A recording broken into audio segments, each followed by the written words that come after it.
Alors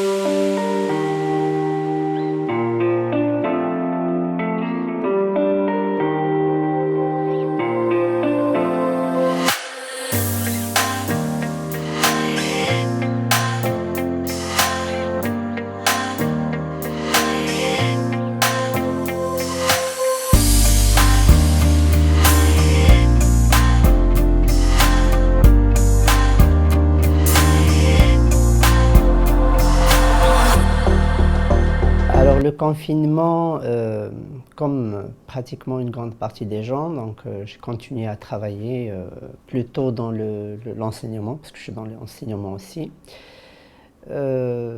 Certaines activités donc d'ordre personnel, comme tout le monde, la télé, les réseaux, bon.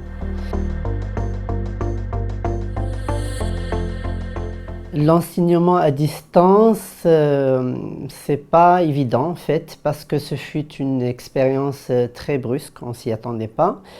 Et puis c'était une étude qui a été faite d'une manière très rapide, donc il fallait s'adapter. Il fallait d'abord trouver la méthode, la pédagogie pour pouvoir en fait arriver à des objectifs très intéressants, très optimaux. Mais ça demande beaucoup d'organisation, beaucoup de réflexion, beaucoup de méthodologie en fait.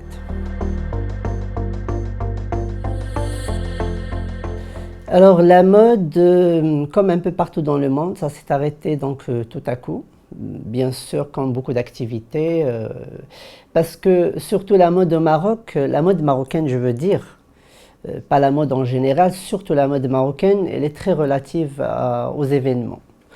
Donc il y a une grande partie d'événements qui n'ont plus lieu.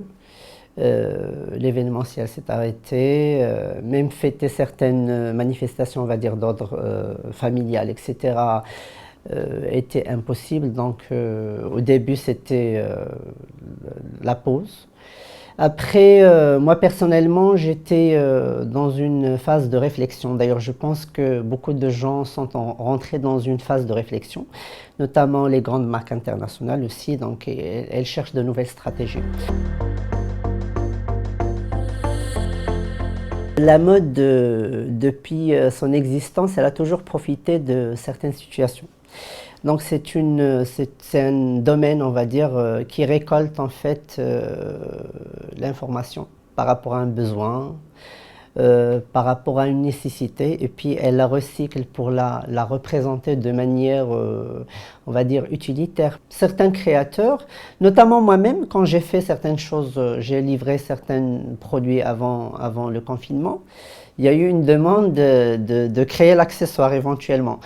Donc la mode, donc, par intelligence toujours, et pour vouloir toujours rester dans une position quand même positive, elle crée l'esthétique en fait à partir d'un besoin. On va prendre par exemple l'exemple des Asiatiques. L'exemple des Asiatiques avant le confinement, donc il y a certains pays qui ont adopté la bavette bien très longtemps par besoin par exemple de filtrer l'air parce que c'est très pollué par exemple ou par rapport à autre chose. Et c'est devenu un esthétique on va dire. Donc on le voyait chez les créateurs japonais par exemple.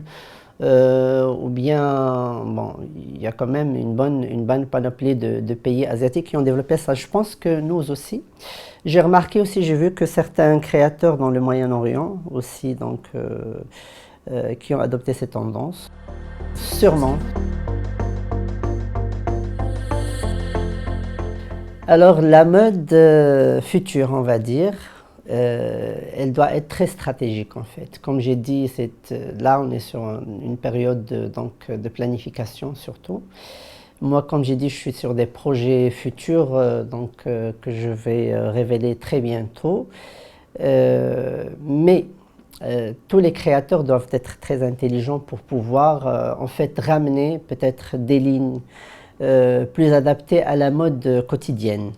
Et donc, beaucoup vont fuir éventuellement la mode qui est en relation juste avec, par exemple, certaines manifestations religieuses ou bien d'ordre mariage, etc., on va dire.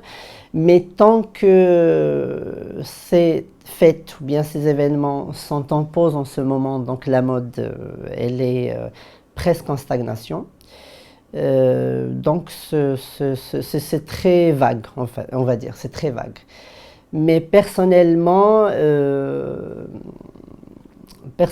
je suis sur des projets pour, en fait, si je peux donner un petit signe, donc je suis sur une planification d'une mode de masse, c'est-à-dire une diffusion plus importante de la mode marocaine, entre parenthèses, démocratisation.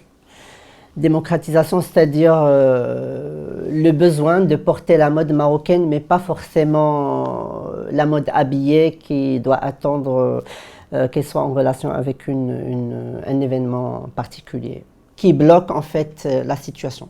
Je pense qu'il est temps de passer une phase pareille parce que pour qu'on puisse continuer.